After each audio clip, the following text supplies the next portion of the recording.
Hello అండి. వర్షాకాలం వచ్చేసింది. వర్షాకాలంలో ప్రెగ్నెంట్ వాళ్ళు ఏ జాగ్రత్తలు తీసుకోవాలి అన్న విషయం గురించి మనం మాట్లాడుకుందాం. నేను doctor Sandhya Deepika Oruganti, consultant fertility and fertility centre, Secunderabad branch.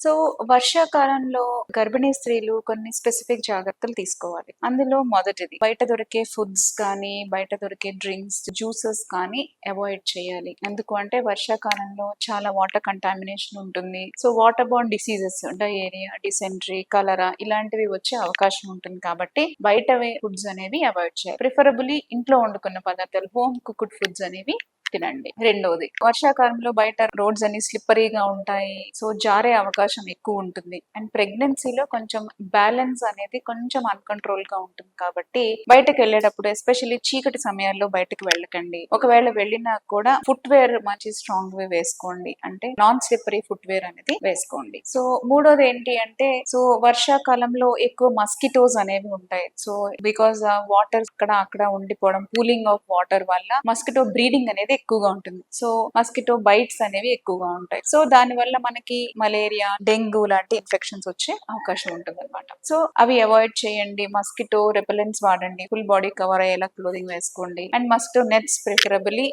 వాడండి టు అవాయిడ్ మస్కిటో బైట్స్ అన్నమాట. సో నాలుగోది ఏంటి అంటే, ఈ వర్షాకాలంలో ఈ కోల్డ్, ఫ్లూ, కాఫ్ అనేవి చాలా ఎక్కువగా వస్తూ ఉంటాయి. సో ఎవరైనా మీ ఇంట్లో అలాంటి ప్రాబ్లమ్స్ ఉన్న వాళ్ళంటే కొంచెం డిస్టెన్స్ అనేది మెయింటైన్ చేయండి. And healthy fruits, citrus rich fruits అవి తినడం వల్ల మన ఇమ్యూనిటీ బూస్ట్ అయ్యి మనకి ఇలాంటివి ఫ్లూ, కోల్డ్ అనేవి మనం ప్రివెంట్ చేసుకోవచ్చు. అండ్ ప్రెగ్నెన్సీలో ఫ్లూ వ్యాక్సిన్ అనేది కూడా డెఫినెట్ గా తీసుకోండి. సో ఇవన్నీ ప్రివెంట్ చేయడానికి అనమాట. సో వర్షాకాలం ఎంజాయ్ చేయండి, తగిన జాగ్రత్తలు తీసుకోండి. ప్రెగ్నెన్సీ అనేది సేఫ్ గా ఉంటుంది అనమాట. Thank you.